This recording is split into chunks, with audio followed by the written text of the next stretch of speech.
A continuación, Tiempos y Mundos.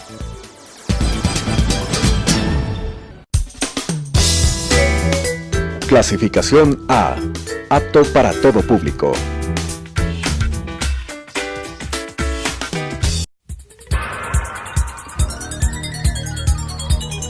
Las opiniones vertidas en este espacio por la producción y dirección del programa son de exclusiva responsabilidad de sus autores y de quienes intervienen en ellos.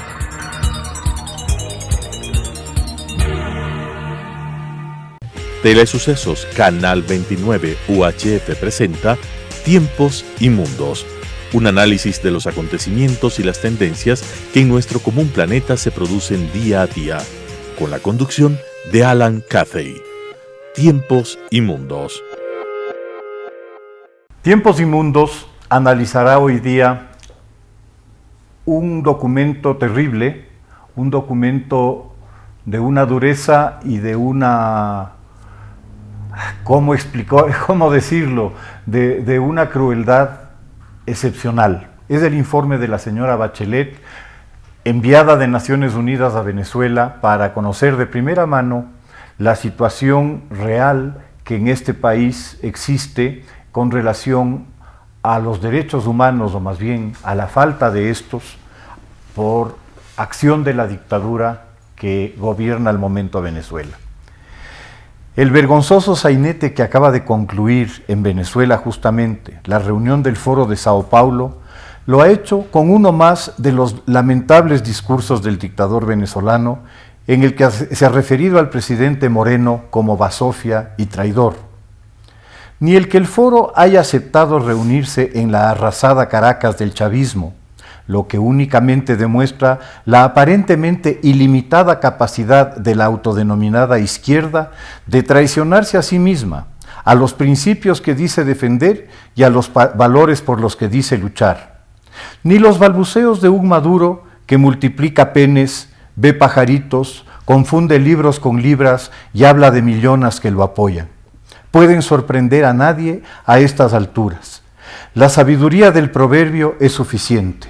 Cada ladrón juzga según su condición. Y viene al caso una cita del gran Rubén Darío. De lo que en tu vida entera nunca debes hacer caso, la fisga de un envidioso, el insulto de un borracho, el bofetón de un cualquiera y la patada de un asno. Dado el nivel intelectual del dictador, es altamente probable que el término usado le haya sido sugerido. El de traidor seguramente es de su cosecha, siendo el peor que un mafioso puede cometer. Más allá del ridículo y del sainete, Tiempos y Mundos analizará hoy la tragedia de la patria de Bolívar y de Sucre, capturada hoy por una nueva forma de delincuencia internacional organizada y que amenaza convertirse en uno más de los riesgos que debe afrontar el Estado de Derecho y la democracia en el mundo. El informe Bachelet ha dejado más allá de cualquier argumento el carácter criminal de la dictadura y su uso sistemático y a todo nivel de la violencia, la intimidación, la tortura y el asesinato como instrumentos regulares de la represión contra sus opositores.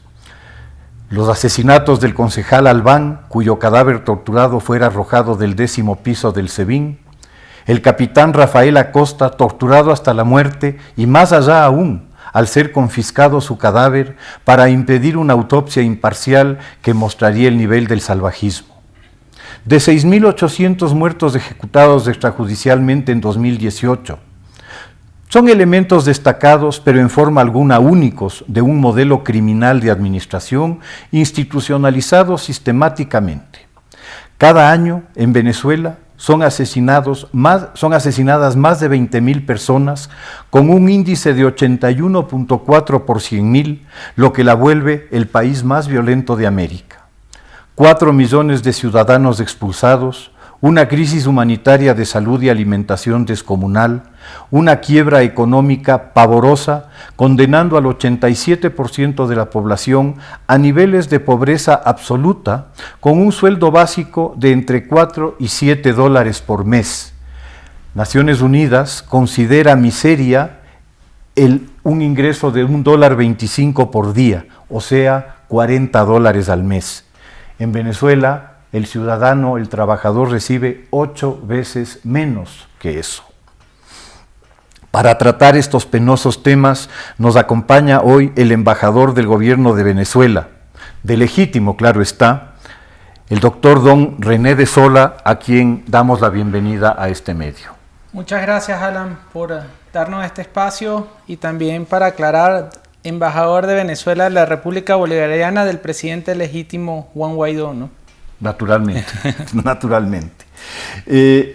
Embajador, el informe de Naciones Unidas es tan contundente que la dictadura, creo, todavía no termina de arrepentirse por permitir a la señora Bachelet haber hecho la visita. ¿Qué comentarios has tenido tú desde Venezuela sobre la reacción del gobierno de la dictadura? Bueno, obviamente al régimen del señor Maduro no le gustó el informe porque primero hay que tomar en cuenta que la señora Bachelet alguna vez en su vida participó de este socialismo del siglo XXI.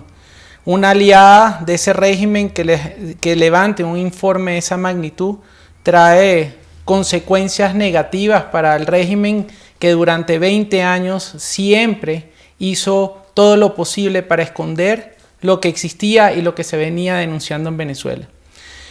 Lo importante de este informe, que trae consigo una crítica a todo lo que está pasando en Venezuela desde el sector político, social y económico, es también que no es que devela y nos da la oportunidad a que todo lo que estaba señalando la oposición durante estos 20 años lo ha venido haciendo, lo señala expresamente en un informe y que era lo que necesitaba la oposición venezolana, que no vieran que era solo un sectarismo de lo que se estaba denunciando, sino que ahora por un organismo internacional se termina de develar lo que ha pasado durante estos 20 años y que ha venido incrementando en los últimos años por el régimen del señor Maduro. Sin embargo, cuando se comenta de un organismo internacional, no hablamos de un organismo internacional cualquiera. Estamos hablando de la alta Comisión de Naciones Unidas para los Derechos Humanos, que en principio sería la instancia más alta a la que se puede llegar. Y obviamente la información que este organismo procesa y presenta debería ser un instrumento muy poderoso para poder juzgar con pruebas y con documentos contundentes a los criminales que en este momento gobiernan a Venezuela y que han convertido la noción de los derechos humanos en un chiste. Bueno, claro, aquí cuando hablamos de derechos humanos es un tema que a todo el mundo lo pone sensible, a los países los pone sensible, porque si hablamos de verdaderas democracias, de países libres, ¿cuál es lo primero que tenemos que hablar? De la protección de los derechos humanos de los ciudadanos. En Venezuela pasa todo lo contrario. En Venezuela hablar o decir algo en contra del régimen significa cárcel, significa tortura, significa persecución en todos los sentidos. Entonces, un venezolano, ¿cómo puede desarrollarse adecuadamente? Porque derechos humanos no estamos hablando solo de libertades en el lado político, sino también son derechos humanos económicos, sociales, que afectan al ciudadano común. Si a ti te pagan un sueldo que hoy en día, jueves, estamos hablando de $3 según lo que anuncia la prensa, ¿cómo puedes desarrollar una sociedad? $3 mensuales. $3 mensuales. Entonces, desde que salió ese informe que estaba alrededor de los 7, acá son $3. Es decir, va mermando cada vez más ese sueldo y es importante que eso quiere decir que la situación económica del país cada día viene empeorándose. La crisis, ya no hablemos de crisis humanitaria, hablemos de catástrofe humanitaria, como muy bien lo ha dicho Eduardo Stein, alto comisionado para el tema de migratorio venezolano de Naciones Unidas. Estamos en una situación muy complicada porque todo está deteriorado. El país está deteriorado. Como usted bien lo dijo en su introducción, los niveles de delincuencia nos colocan en el 81%, siendo uno de los países más peligrosos de Latinoamérica.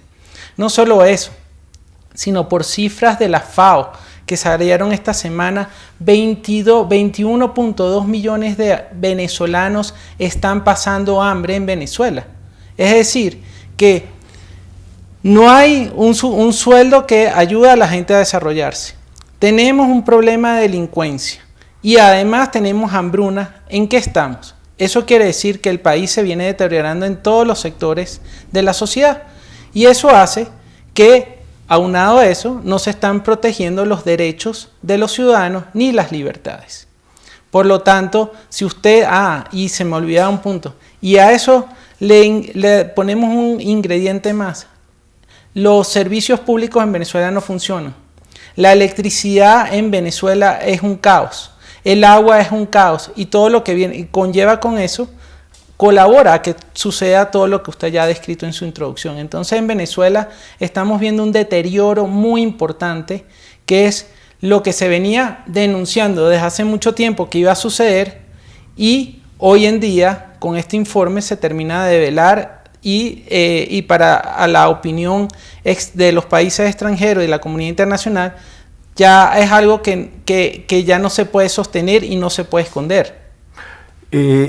Para la visión que Ecuador tiene, y no solo Ecuador, pero todos los países receptores de la migración venezolana, la terrible migración, realmente es una situación de alarma y de preocupación por lo que está sucediendo, ¿no? Es decir, hay una política clara, a mi manera de entender al menos muy clara, de la dictadura para fomentar y estimular de la peor manera la migración de todos los ciudadanos que de alguna manera todavía no han logrado salir.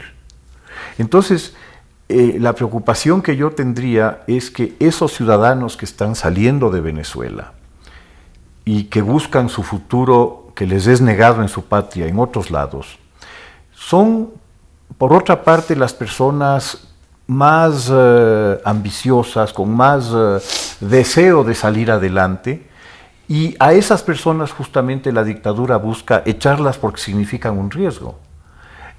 Esta política de expulsión es una política que ha sido habitual en las dictaduras y en los regímenes autoritarios del mundo. Esto no es nuevo. Esto ya sucedió en los países del bloque del este europeo durante la época de la Guerra Fría, cuando hubo las rebeliones de Alemania, de la Alemania democrática, la rebelión de Hungría en el 56, la de Checoslovaquia en el 68, y la única solución, el único escape que tenía la gente de estos enormes campos de concentración en que se habían convertido sus países era huir. Pasó en Cuba con la dictadura castrista y ahora está sucediendo con la dictadura venezolana. Es decir, hay un modelo que se aplica en el tiempo, la expulsión de la oposición. ¿Cómo ven ustedes esta situación? Bueno, es alarmante. Como ustedes saben, Venezuela hoy en día tiene alrededor de 4 millones de venezolanos afuera de su país, y se calcula que para diciembre de este año ya estaremos alrededor de los 5 millones.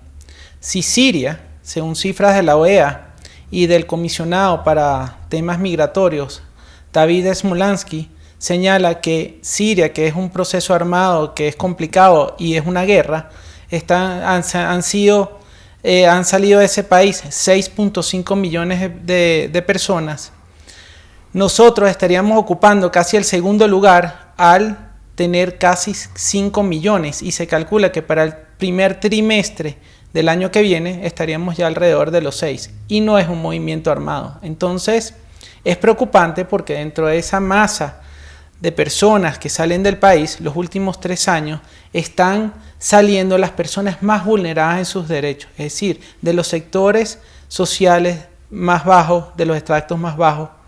¿Por qué? Porque ellos, cuando uno conversa con ellos, no te dicen que ellos salieron porque querían, porque estaban buscando un desarrollo para su familia. como era la migración de hace 3 años, que eran los profesionales que salieron, que buscaban una forma de crecer, de que eran empleados en importantes empresas transnacionales, etc. Hoy en día, esa migración sale por necesidad, porque son verdaderamente desplazados. ¿Por qué son verdaderamente desplazados? Porque cuando uno conversa con ellos te dicen, yo salí de Venezuela, tenía pensado algún día salir, pero no lo hice porque ya esto es inaguantable, ya no tengo trabajo, ya no tengo sueldo, me mantengo con algo que me llegue y mis hijos se están muriendo. Entonces cuando uno ve a esas personas en las fronteras, y lo puede corroborar las organizaciones internacionales y asociaciones civiles que trabajan en frontera y hasta el mismo gobierno nacional, llegan personas totalmente vulneradas en todos sus derechos y sobre todo uno los ve en una situación precaria físicamente. Ya hay anemia, vienen con enfermedades, vienen con afecciones psicológicas. Se está viendo un tema que a mí sí me ha preocupado en lo que he visto en los albergues, es que por ese plan que tuvo el régimen de que por tener hijos usted recibía un monto de 500.000 bolívares en esa época. Hay muchísimas madres solteras con más de 4 hijos y aparte de eso, es importante señalar, estamos viendo unas afecciones que se habían superado en Venezuela. Una gran cantidad de niños con síndrome de Down y otro tipo de enfermedades. Entonces, señores, la situación es cada vez más grave. Y otra cosa, obviamente había un reporte que decía que en Venezuela se podría decir que se perdió una generación. Podríamos decir que es posible que haya pasado esto, pero ¿por qué? Porque esos jóvenes han tenido que para llegar acá a Ecuador, a otro país de América del Sur, han tenido que pasar un trabajo enorme y esas personas también hay que decir que interactúan los grupos irregulares en las fronteras.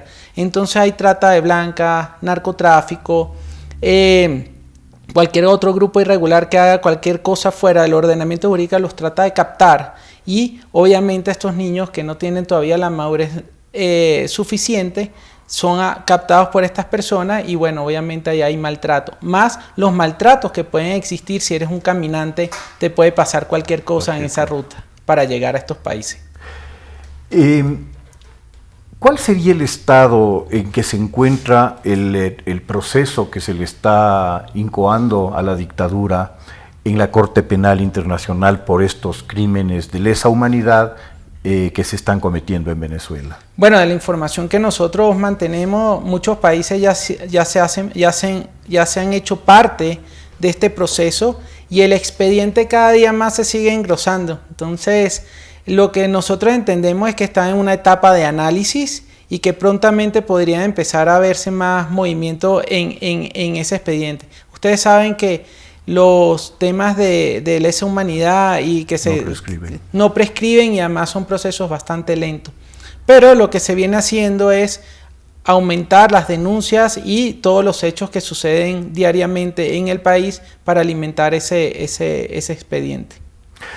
Siempre me ha llamado la atención a mí lo que comentaba en la introducción, esta dificultad que enfrenta la izquierda, la que se autodenomina izquierda en el mundo, para llamar a las cosas por su nombre.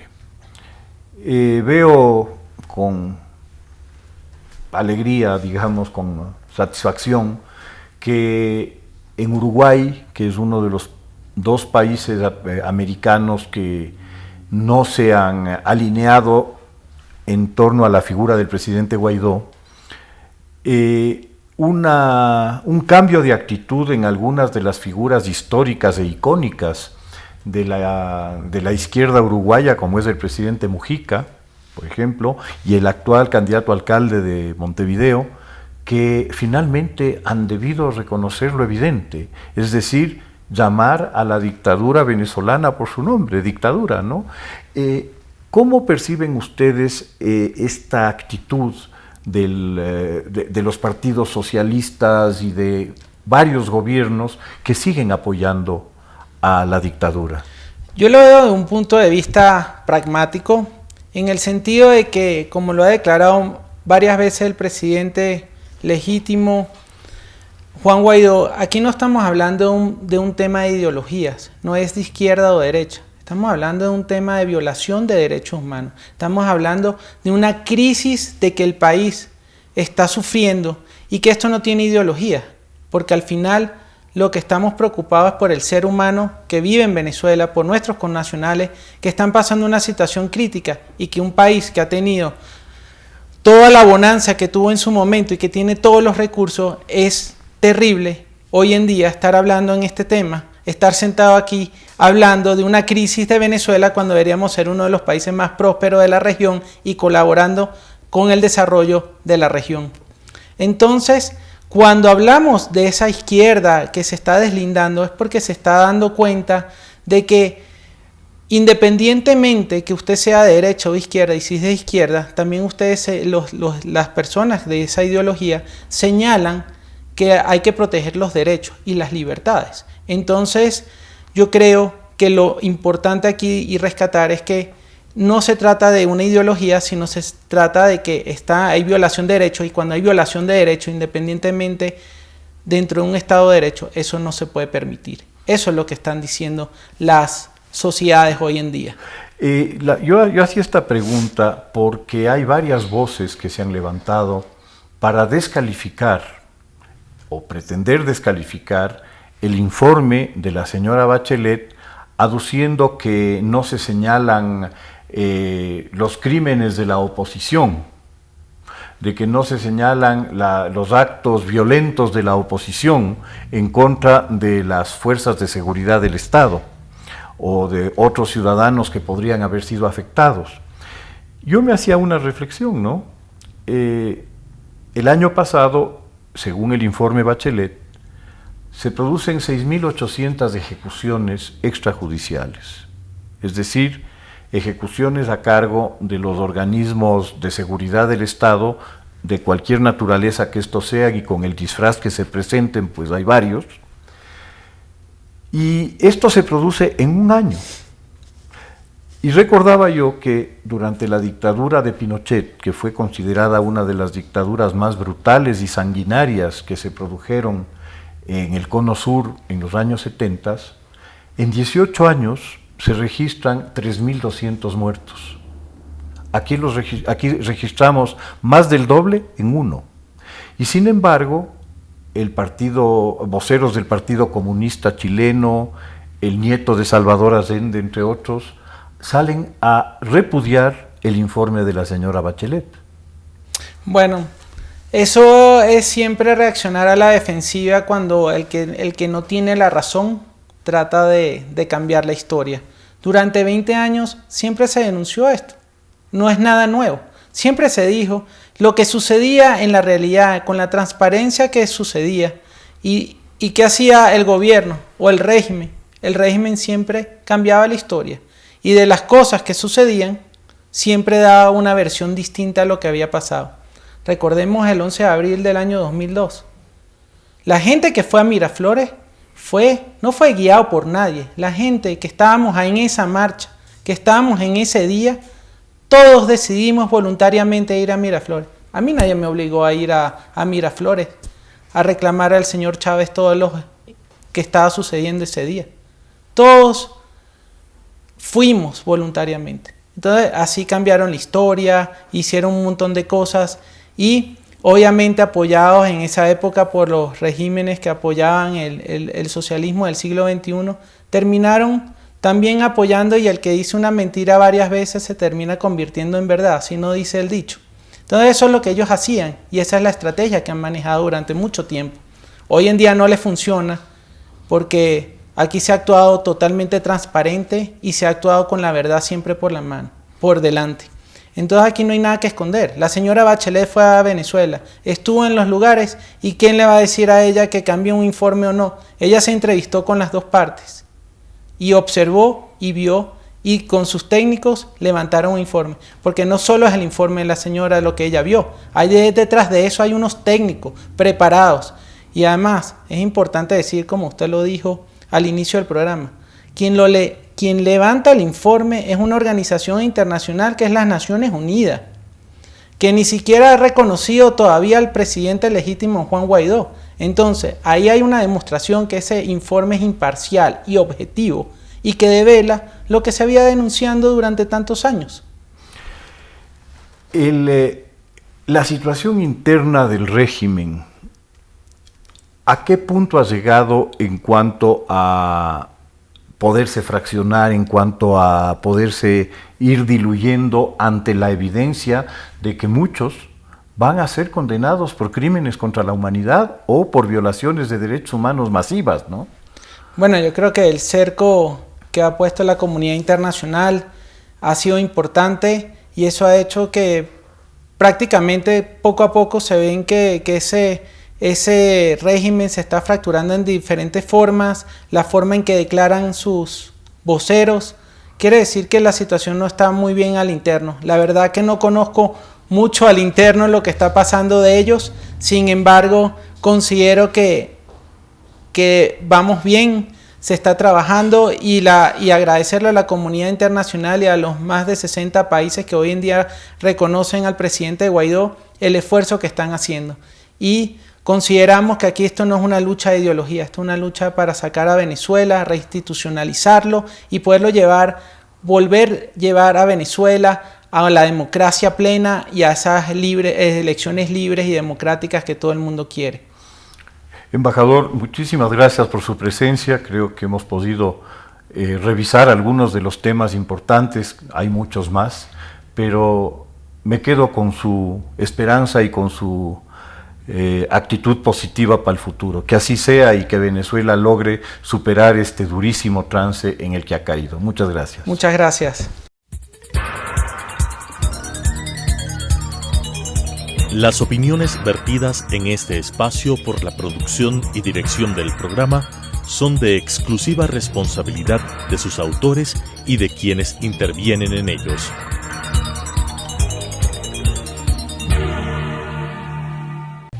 Telesucesos Canal 29 UHF presentó Tiempos y Mundos, un análisis de los acontecimientos y las tendencias que en nuestro común planeta se producen día a día, con la conducción de Alan Cathay.